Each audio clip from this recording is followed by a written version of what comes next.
como es la formación del sistema nervioso central, sistema nervioso periférico y las funciones del sistema nervioso. Las células, hablar de la neurona y células de la neuroglía. Cuando hablamos de neurona, chicos, hablamos de las células especializadas del sistema nervioso central y que son las encargadas de el funcionamiento del sistema nervioso central. Las neuronas van a formar los núcleos, van a formar la sustancia gris y la sustancia blanca del sistema nervioso central. Y luego van a estar las células de la neuroglía. Las células de la neuroglía no son células excitadoras o no son células especializadas del sistema nervioso central, sino que son células que van a componer parte del sistema nervioso central, de hecho componen el 90% del sistema nervioso central, pero no son neuronas, ¿sí? Son células que alimentan y sostienen el sistema nervioso central. Y obviamente el concepto básico es saber que vamos a ver, ustedes ya conocen, sustancia blanca y sustancia gris en todo el sistema nervioso central. Vamos a comenzar la clase hablando de médula espinal. Primero saber que la médula espinal no está en el cráneo, sino que es la porción más caudal de este sistema nervioso central, tiene la forma de un cordón de forma cilíndrica y que va a tener dos ensanchamientos, un ensanchamiento llamado también intumescencia a nivel cervical, que es un engrosamiento de la médula espinal, y este engrosamiento se debe al nacimiento de los plexos, ¿no? De lo que nosotros veíamos como plexo braquial, y por ejemplo el otro ensanchamiento es a nivel lumbar, donde veíamos el plexo lumbar. Ocupa, obviamente, prácticamente todo lo que es el conducto vertebral inferior. Con respecto a la médula espinal, tenemos que saber que es la porción más caudal, como acabamos de ver, del tubo neural. Tiene una longitud entre 42 y 45 centímetros y termina en lo que se denomina epicono. Epicono. Ese epicono, chicos, se va a continuar con un filum que se llama filum terminale. Ese filum terminal se va a insertar a nivel de la sacra 1 o sacra 2. Pesa entre 25 y 27 gramos y obviamente como está dentro del canal de conjunción de la columna vertebral, va a adoptar todos los movimientos de la columna vertebral.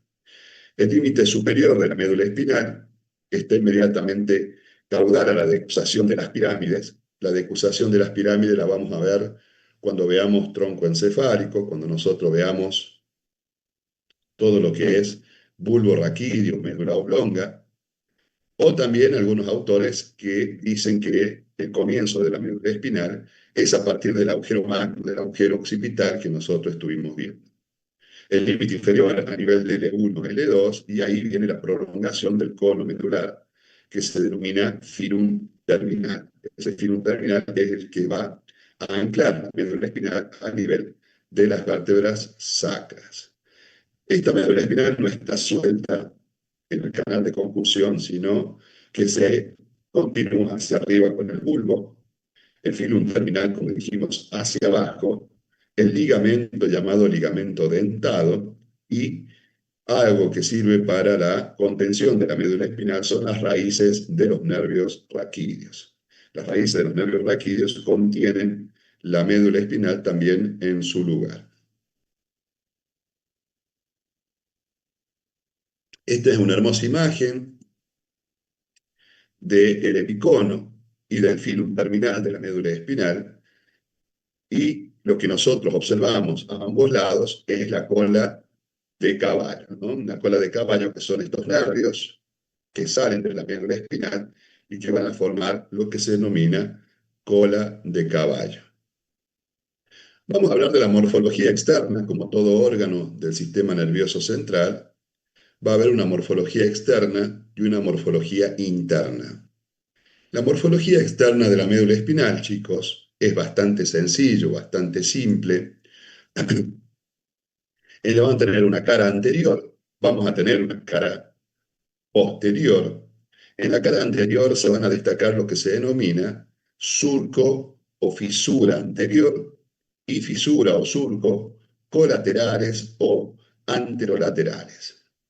Lo único que tenemos que tener en cuenta es que en este surco anterior es más grueso que el surco posterior, que este surco anterior, si vemos la configuración interna, no va a llegar a la sustancia gris, mientras que el surco posterior sí va a llegar a la sustancia gris,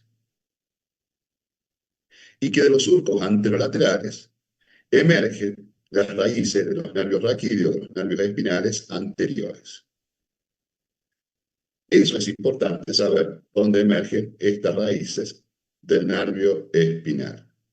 El surco medio posterior, este surco, se continúa hacia el interior de la médula entonces, hasta la sustancia gris, y tiene dos surcos colaterales, derecho y uno izquierdo, y luego, desde esos surcos colaterales, van a ser la raíz posterior del nervio espinal.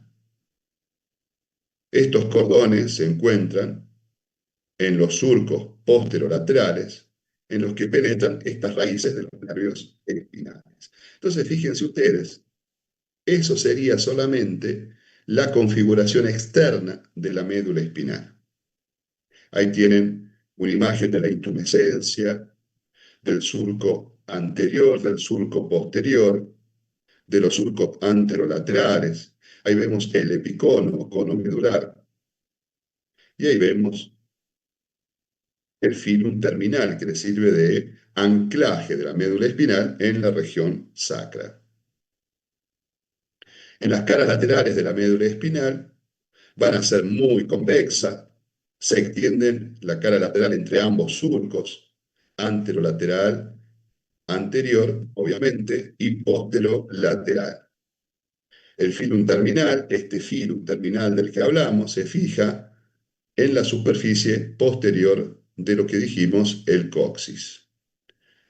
¿Cómo se organiza la médula espinal? La organización de la médula espinal está dada embriológicamente por lo que ustedes tal vez ya vieron en embriología, que se llaman somitas. Esas somitas se pliegan y van a formar esta médula espinal. Y van a ver que cada raíz de los nervios espinales, cada una de estas raíces, origina lo que se llama un segmento espinal, o sea, origina un mielómero.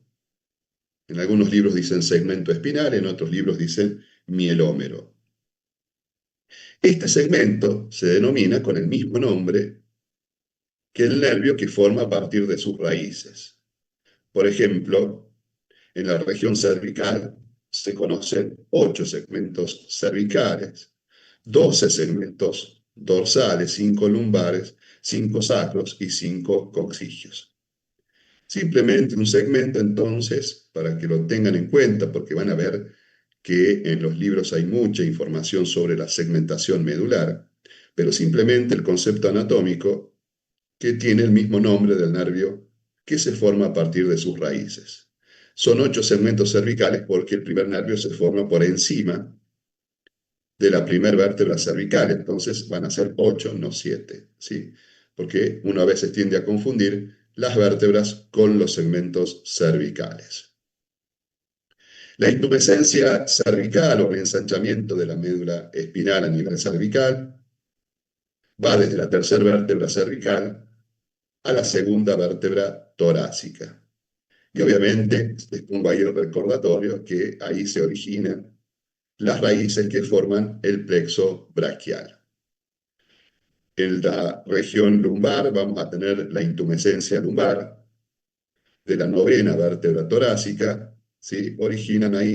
Se origina a partir de ahí lo que vamos a llamar porción torácica de la médula espinal, y luego viene lo que llamamos intumescencia lumbosacra, desde la décima vértebra torácica hasta la primera vértebra lumbar. Y ahí se originan los plexos lumbar y plexo sacro. Simplemente acuérdense que esos ensanchamientos es por el origen de estos plexos. Luego vamos a ver el cono medular, al filum terminal. El cono medular es donde termina la intumescencia lumbosacra, se localiza entre las dos primeras vértebras lumbares y aquí se originan las últimas raíces de este cono medular, las últimas raíces sacras y coxígeas. Y está rodeado, obviamente, por lo que ustedes conocen como la cola de caballo, cola de caballo. Y luego tienen el filum terminal que se extiende caudal a la médula espinal, o sea que continúa del cono medular, se continúa el filum terminal y está envuelto por lo que se denomina pía madre. ¿Qué es la pía madre? Es una meninge, un tejido conectivo que está íntimamente relacionado con la médula espinal.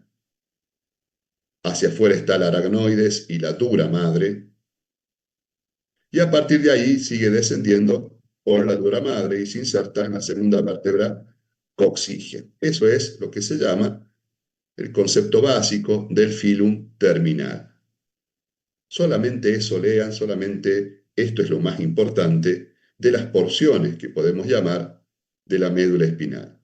En esta imagen entonces podemos ver el cono medular, ahí se continúa con el filum terminal y envuelto o rodeado por lo que se llama la cola de caballo, que son un montón de raíces nerviosas que alcanzan obviamente una longitud hasta la región sacra y rodean el cono terminal y al filum terminale, y como dice acá, reúne las 10 últimas raíces espinales caudales a las segundas raíces lumbares.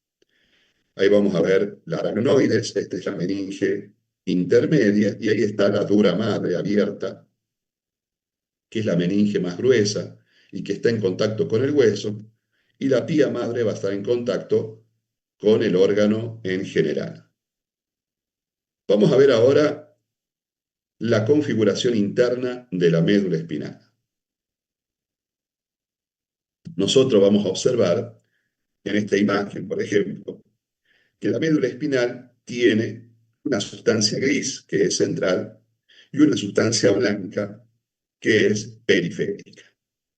Entonces, sustancia gris central, sustancia blanca, que es periférica. La sustancia gris, que es central, va a estar formada por los cuerpos neuronales. Por eso es más densa. Todo lo que es sustancia gris, chicos, anótenlo, es muy importante, está formado por los cuerpos neuronales. Estos cuerpos neuronales, a su vez, van a formar núcleos especializados que van a estar en esta sustancia gris. Ustedes saben que una neurona va a tener un cuerpo y va a tener un axón. La sustancia blanca es blanca porque ahí se encuentran los axones. Y ahí van a estar en la sustancia blanca estas autopistas que nosotros veíamos al principio de esta clase. O sea que por la sustancia blanca va a viajar la información y en la sustancia gris se va a procesar la información. Y ahora vamos a ver cómo es este tema.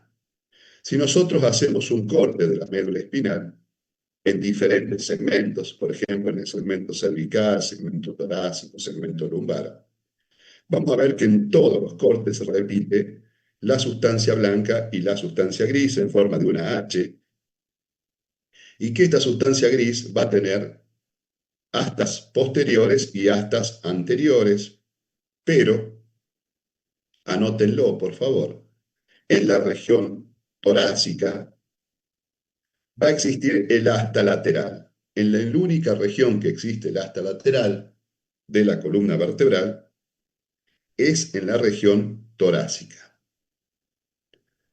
Es en la única región que existe el asta lateral de la médula espinal. Ahora vamos a ver por qué. Como es el tema de la sistematización, nosotros vamos a tener dos medialunas que van a formar estas sustancia gris y que se van a unir en el centro, en lo que se va a llamar comisura gris, y que va a estar perforada por un conducto, que ahí lo pueden ver, muy pequeño, que se llama conducto del epéndimo. El conducto del epéndimo sirve para que por ahí circule el líquido cefalorraquídeo que viene del cuarto ventrículo. El asta anterior de la médula espinal es más voluminosa. Las fibras nerviosas originadas van a constituir lo que se llama la raíz anterior del nervio espinal, de ese nervio que veíamos que salía del surco anterolateral, va a salir del asta anterior. El asta lateral, esa asta que solamente se veía en la región torácica, acá lo vuelvo a escribir, se encuentra a nivel de la médula torácica, es simplemente una protrusión ubicada entre el asta anterior y el asta posterior de la médula espinal. Y el asta posterior de la médula espinal es más delgada, tiene un cuello, ¿sí?, que corresponde al estrechamiento entre lo que denominamos cabeza del asta posterior y base del asta posterior. Esta última, esta cabeza del asta posterior, está representada por lo que se llama, ténganlo en cuenta, nada más el nombre, sustancia gelatinosa de Rolando. Y el vértice de esta asta posterior responde a un núcleo que se llama núcleo marginal de Waldeyer. Núcleo marginal de Waldeyer.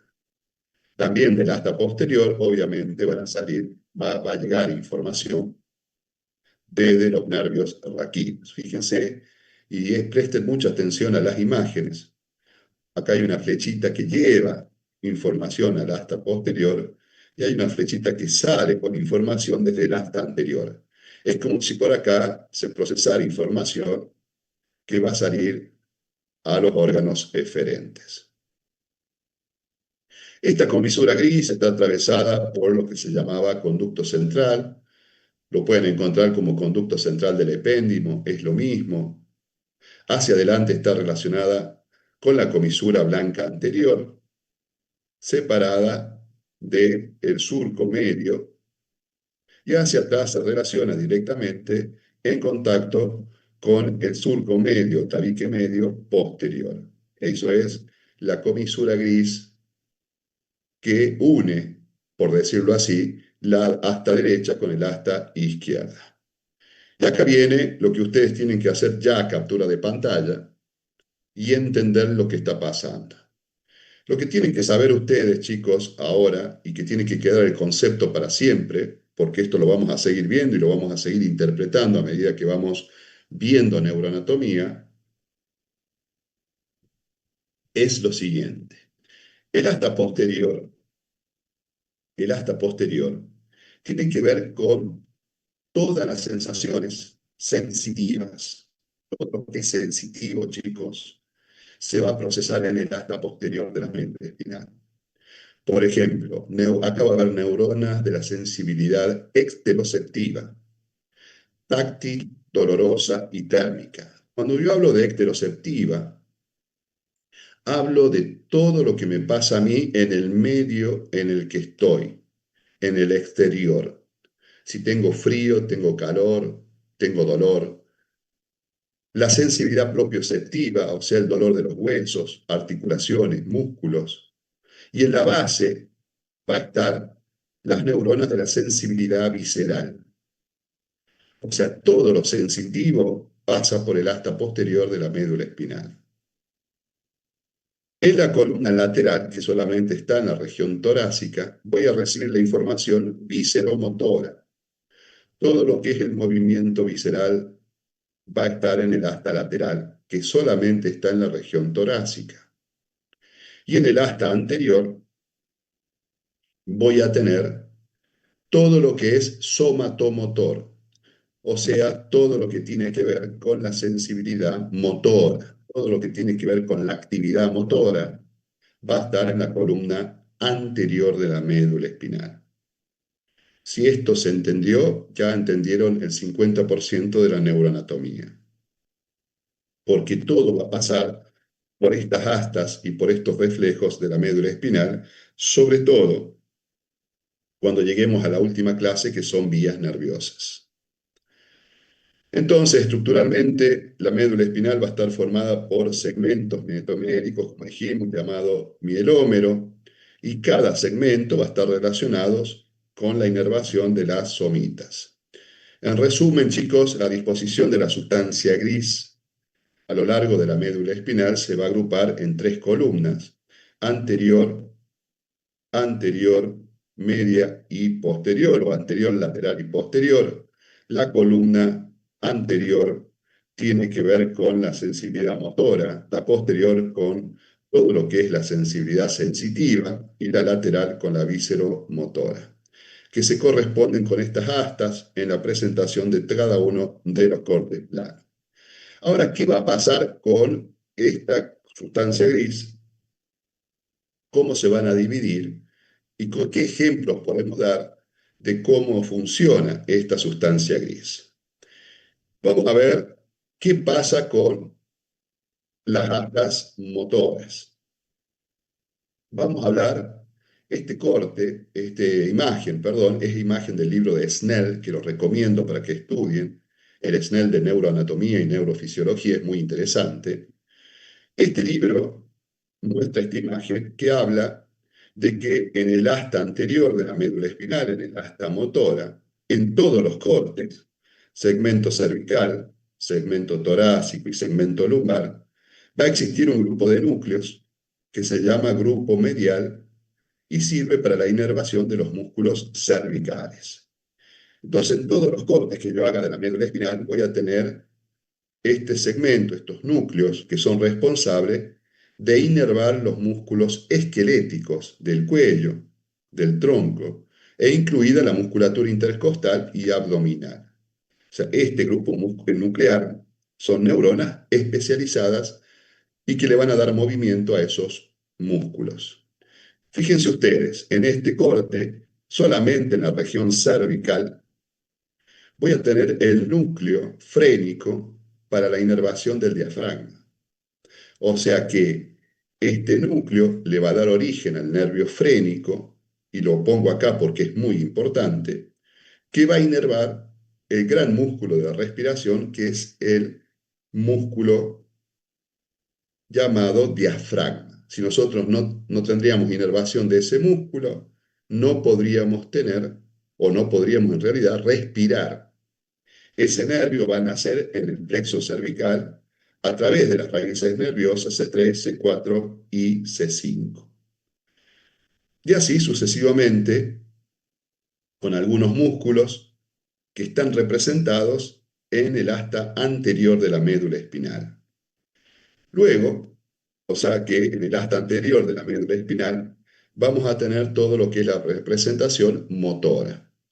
Luego va a haber grupos de células que van a estar en el asta posterior. Y si están en el asta posterior, van a ser sensitivas, ¿sí?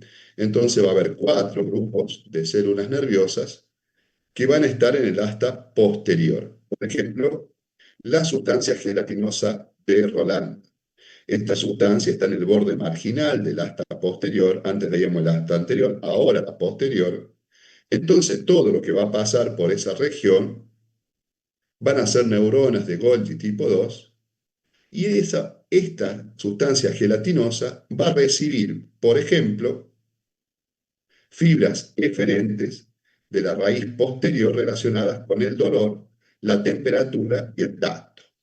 O sea que en esta región de la médula espinal del asta posterior se va a elaborar, van a estar las células que se van a encargar de hacernos sentir el dolor, la temperatura y el tacto. Ahí se va a elaborar, ahí va a estar la primera formación celular que van a procesar este tipo de sensaciones porque es sensitiva.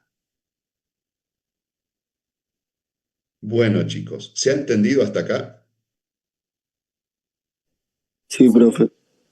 Entonces, en definitiva, el asta anterior es motora, el asta posterior es sensitiva, y es importante que ustedes lo entiendan porque a partir de acá, de la médula espinal, comienza todo lo que es la interpretación del sistema nervioso central, porque todo lo que vemos en la médula espinal va a seguir hacia el tronco va a seguir hacia el cerebro, va a seguir hacia el tálamo, va a seguir hacia el cerebelo. Entonces es importante que ustedes lo vayan entendiendo.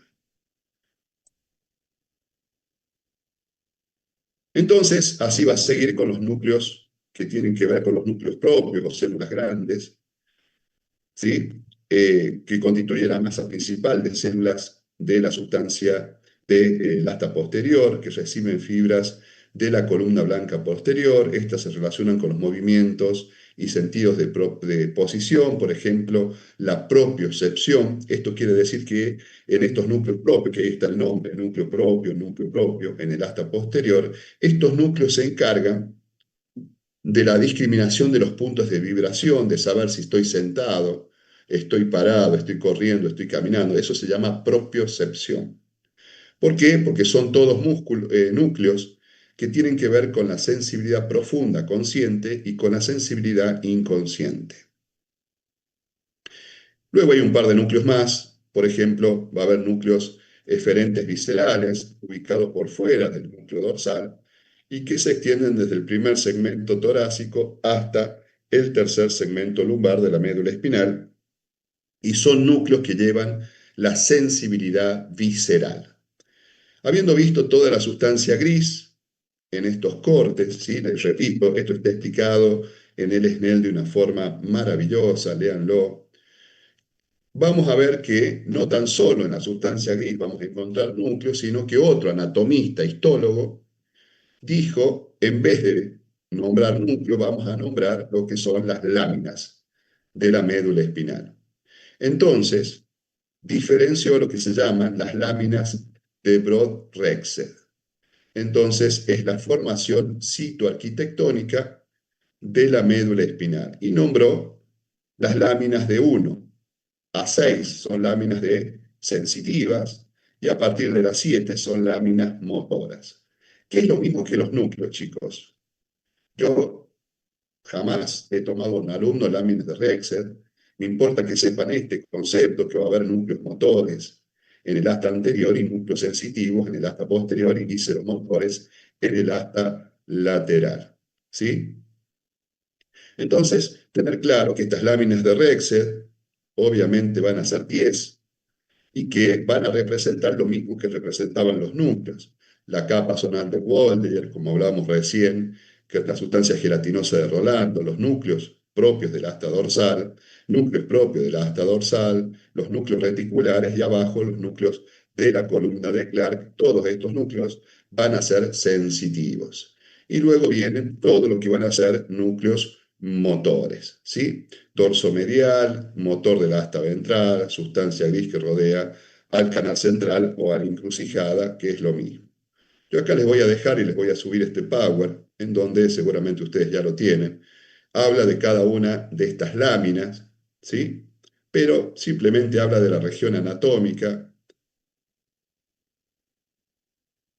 y dónde van a ser los tractos, ¿sí? Por ejemplo, la lámina 7, esta lámina, van a ser neuronas o interneuronas ubicadas en la base del asta anterior con el engrosamiento de la médula espinal y por lo tanto la base del asta anterior de otros niveles. En esta lámina hacen sinapsis tractos vestíbulo espinal, retículo espinal, bulbo protuberancial y tecto espinal. O sea, como es motor, todos los tractos son descendentes hacia el asta anterior. Y ahora vamos a hablar de sustancia blanca de la médula espinal. La sustancia blanca de la médula espinal, nosotros hemos visto la sustancia gris, y ahora vamos a hablar de lo que rodea esta sustancia gris y vamos a hablar de sustancia blanca. Muy importante la sustancia blanca de la médula espinal. Se va a dividir en 3 regiones. Una región anterior, esto se va a llamar columna blanca anterior, una región lateral, columna blanca lateral, y una región posterior o columna blanca posterior. Estas columnas blancas, chicos, van a tener información o por ahí va a viajar la información de el sistema nervioso central, porque hemos dicho que en las columnas blancas va a viajar los axones, y los axones de las neuronas son los que llevan la información. Entonces la columna blanca va a ser una mezcla de fibras nerviosas, neuroglía y vasos sanguíneos, va a rodear toda la sustancia gris y va a estar llena de mielina. Entonces fíjense lo que pasa en esta sustancia blanca. Van a tener diversas funciones según sea su punto de origen y terminación. Esto anótenlo. Y van a conectar distintas partes del mismo segmento medular para producir lo que se llaman los reflejos espinales inmediatos. Asocian el funcionamiento de los distintos segmentos mediante su interconexión y pueden ser fibras largas, ascendentes o descendentes. Las vías de conducción del impulso nervioso entre la periferia y el encéfalo. Este último concepto, anótenlo porque es muy importante. Fíjense lo que dice, chicos, fibras largas, ascendentes o descendentes. Y veamos la imagen. No sé si la tengo más grande a esta, no. Esta imagen, chicos, habla las núcleos celestes, las fibras celestes, habla de los tractos, ¿sí? Por ejemplo, acá dice tracto espinocerebeloso posterior. Fíjense el nombre, espinocerebeloso. Quiere decir que la información viaja de la médula espinal al cerebelo, ¿sí? Fíjense este tracto, espinotalámico lateral y espinotalámico anterior. Viaja de la médula espinal a un núcleo diencefálico que se llama tálamo. Entonces, estos tractos son aferentes al cerebro, porque son vías que van desde la médula espinal, hacen contacto en el tálamo y su destino final es la corteza cerebral. Fíjense esta vía, por ejemplo, esta. Dice tracto córtico-espinal lateral. Viene bajando este tracto desde la corteza a la médula espinal, córtico espinal lateral, y lo hace en la columna blanca lateral. Entonces, este tracto es motor y este tracto es sensitivo. Los tractos celestes van a ser aferentes o sensitivos y los tractos de color anaranjado van a ser eferentes o motor. Entonces, las vías largas pueden ser ascendentes, como las celestes, que llevan información sensitiva, o descendentes, que descienden con información motora. Por eso, estos tractos van a tener diferentes nombres. Un tracto es un conjunto agrupado de fibras nerviosas con trayecto paralelo y que responden destino similar. El fascículo es igual que un tracto, pero más pequeño. Y un lemnisco es un fascículo en forma de cinta aplanada que lleva fibras diferenciadas. Vamos a hacer de cuenta que un lemnisco, chicos, es una autopista y una autopista tiene diferentes carriles. Esa autopista lleva de Buenos Aires, de Rosario a Córdoba, por ejemplo, pero en esos carriles viajan diferentes autos y esos autos llevan diferente información. Eso es un lemnisco. Ocupa el mismo lugar físico, pero llevando diferente información. La vía de conducción, entonces, va a ser una sucesión de neuronas. Estas neuronas van a estar, obviamente, todas interconectadas, que transportan información en una dirección determinada, porque las vías de conducción pueden ser, como dijimos, ascendentes o aferentes hacia la corteza cerebral o descendentes o eferentes desde la corteza cerebral. Y ese es el concepto más importante que tiene que quedar hoy. Fíjense esta sustancia blanca, está el fascículo gracil, el fascículo cuneiforme. Este es el tracto espino-cerebeloso posterior, el tracto espino-talámico. Estos dos tractos son aferentes al cerebro, porque van de la espina al cerebelo y de la espina al tálamo. Y luego vamos a tener este tracto, por ejemplo, que se llama rubro espinal, o sea que es descendente, viene desde el núcleo rojo hacia la médula espinal. El nombre del tracto dice de dónde hacia dónde va. Entonces yo ahí puedo pensar si es sensitivo o es motor básicamente. Esta es una imagen muy interesante que habla de lo aferente y lo eferente. Háganle captura de pantalla, ya se los voy a subir. Por ejemplo, el nombre del tracto es espinotalámico anterior y lateral. El tracto lateral lleva la vía termoalgésica, donde baja el dolor y la temperatura, y el anterior lleva el tacto leve y la presión.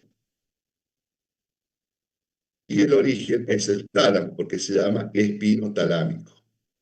Simplemente para que entiendan, este cuadro les va a servir mucho cuando terminemos con vías, porque es un cuadro que tiene que ver con todas las vías. Los referentes, por ejemplo, córtico espinal, de la corteza a la médula espinal, tiene que ver con el movimiento voluntario rápido y ahí nace en la corteza motora y llega a la médula espinal a través de una motoneurona intermedia de la médula espinal. ¿Se ha entendido, chicos? Médula espinal mañana. Vamos